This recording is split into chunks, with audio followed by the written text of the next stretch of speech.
He thought it was a prank call. Some friends playing a joke on him. He called the number back, found out it was the real thing. He tried out for the team, and he made the team. Today, he's one of the few African-American kickers in the NFL. How could someone that's never kicked a field goal in college, doesn't have the qualifications, the experience, the resume, make it to the highest level, the NFL? I heard about this positive farmer and negative farmer. When it would rain, the positive farmer would say, Lord, thank you for watering our crops. The negative farmer would say, yeah, but if it keeps this up, it's going to rot the roots. When the sun would come out, positive farmer, Lord, thank you for giving our plants valuable nutrients. Negative farmer, yeah, but if it keeps this up, it's going to scorch the crops. One day they were bird hunting together in a boat.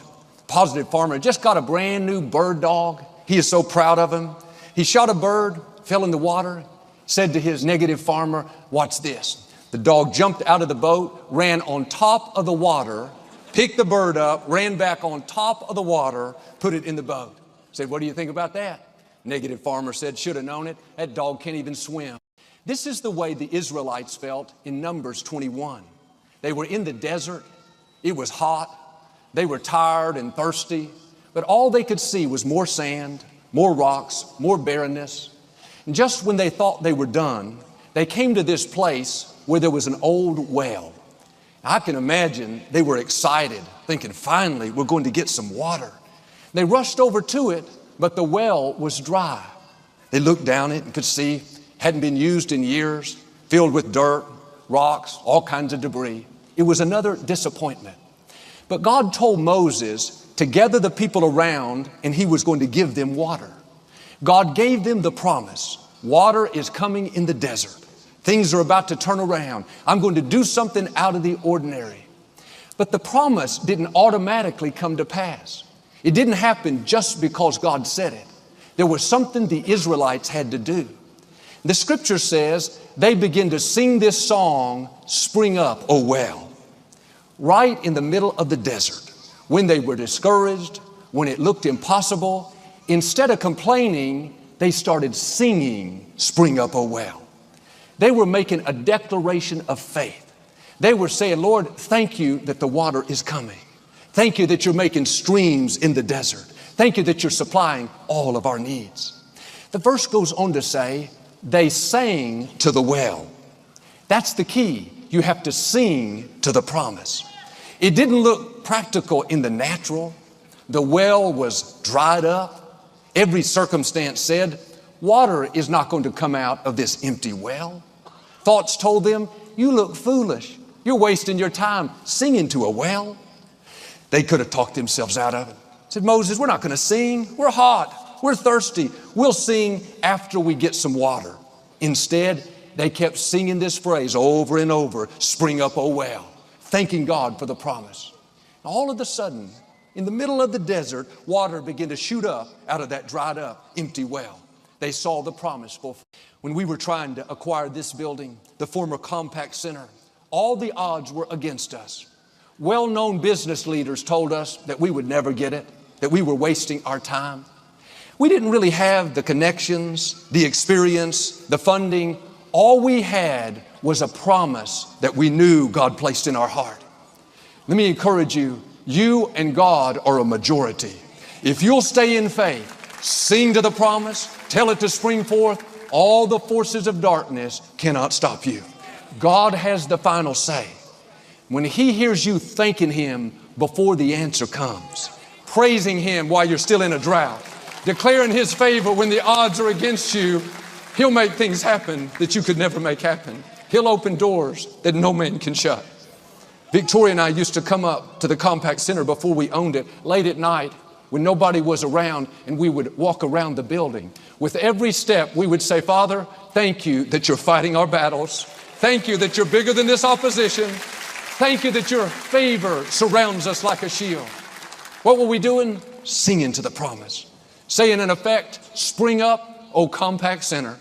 Spring up destinies. Spring up favor. Spring up breakthroughs. God supernaturally opened the door, and here we are today. I talked to a young man. He came from a small town in Mississippi. He got a scholarship to play soccer at a major university. He's very talented, very good athlete, but his dream was to play football. His junior year in college, he talked to the coaches. They let him switch from soccer to football. He was the kicker.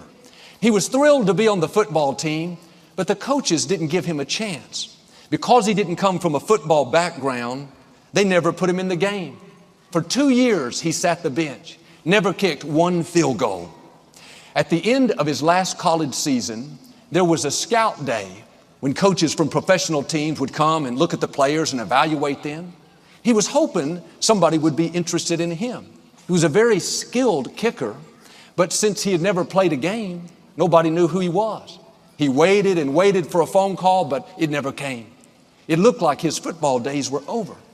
Driving home from college, flipped on the radio and came across our Sirius XM station.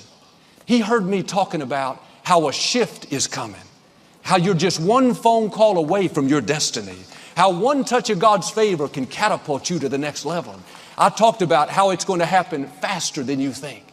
When he heard that, something came alive on the inside. He knew that was for him. He got his cell phone out and made a 3-minute video telling everyone that he was going to be in the NFL that year. Most of his friends thought he had lost his mind. He had never kicked a field goal in college, had no track record. Now you're going to play professional football? That doesn't make sense. Now, instead of being discouraged, instead of complaining, he had this expectancy. He went around saying, Lord, thank you for opening up new doors. Thank you that your favor causes me to stand out. Thank you that you're bringing opportunity across my path. He was singing to the promise, saying in effect, spring up, oh well, looking for God's goodness. 4 hours after he made the video, he received a phone call from Cincinnati, Ohio. He doesn't know anyone in Cincinnati, so he didn't answer it. They left a voice message. It said, this is the kicking coach for the Cincinnati Bengals football team. We'd like you to come to our rookie camp and try out for the team. He thought it was a prank call. Some friends playing a joke on him. He called the number back, found out it was the real thing. He tried out for the team and he made the team. Today, he's one of the few African-American kickers in the NFL.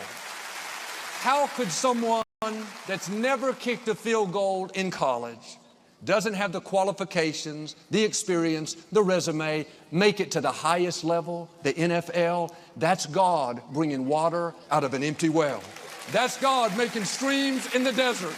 Isaiah put it this way, sing, O barren woman, you who never bore a child, break forth into song. He didn't say sing because God gave you the baby. Sing because you saw the promise turned around. This text was written to women who were barren. Back in the Bible days, if a lady didn't give her husband a child, she was looked down on. They lived with a sense of shame. That's why you read about people like Hannah. She was so distressed that she couldn't have a baby. She went to the altar again and again, wept and wept. So much so that Eli the prophet thought she was drunk. But Isaiah wasn't writing to people that had their children. He was writing to people who were barren, people who were waiting for the promise, believing for their healing, hoping to meet the right person, praying that the business would turn around. What are you supposed to do when you're barren? Beg God to help you? Complain about how long it's taking? Live discouraged because life hasn't dealt you a fair hand? No, Isaiah said, sing when you're barren. Break forth into song. That's what a young lady I know did. For years, she and her husband had been trying to have a baby. She went through all the fertility treatments. They spent a lot of money with no success. They were finally told that they weren't able to have children. But she didn't get discouraged. She didn't start complaining. Every day, she would say, Lord, thank you that my baby is on the way. She did this year after year. The promise God put in you is like a seed. It has to be watered. The way you water that seed is through your praise, by thanking God that it's coming, by living with expectancy. And the reason some people stay barren, they don't see the promise fulfilled, is they've stopped watering their seed. They were excited at first. They believed they were going to reach their dreams, break the addiction, meet the right person. But over time, when they didn't see it happening, they got discouraged. But But if you plant an apple seed and don't water it, it's not going to grow. There's nothing wrong with the seed. The seed is still full of life, full of potential. It just needs to be watered. In the same way, the seed God put in you may not have come to pass yet, but the good news is it's still alive. You may have to water it for another month, a year, or 20 years, but if you'll keep watering that seed, thanking God for the promise, at the appointed time, it will come to pass. And that's what this couple did for many years. Recently, they stopped me in the lobby and told how after 9 years, they were able to get pregnant. They have a 2-year-old son, and now their second child is on the way. This is after all the medical reports said they couldn't have any children. Their doctor was puzzled. He said, I've never seen anything like this. Something happened and your womb just opened up. Everything. 2 Kings chapter 3, the people of Judah had been traveling through the desert for 7 days on their way to battle an enemy army when they too ran out of water. They didn't realize the streams along the way were dried up. Now they didn't have water for themselves or their animals. They camped in a valley where it never rains. It was hot. They were thirsty. The worst place to run out of water. It looked like they would be an easy target for the enemy that was approaching. They sent word to the prophet Elisha asking them what they should do. He told them to dig ditches in the valley to prepare for the water that was coming. I'm sure they said, Elisha, you must not realize we're in a valley where it never rains. They haven't had water here for years. We're not going to waste our time digging ditches. If we see some clouds starting to form, if we hear a little thunder, maybe then we'll dig a few ditches. He said, no, it doesn't work that way. If you want water, you have to dig the ditches first. He went on to say, you will see neither wind nor rain, but this valley will be filled with water. He was saying, it's not going to happen a natural, ordinary way. It's going to happen supernaturally. They dug the ditches. The next morning, it didn't rain. There wasn't a storm, but out of nowhere, water began flooding into that valley. They went on to defeat the enemy.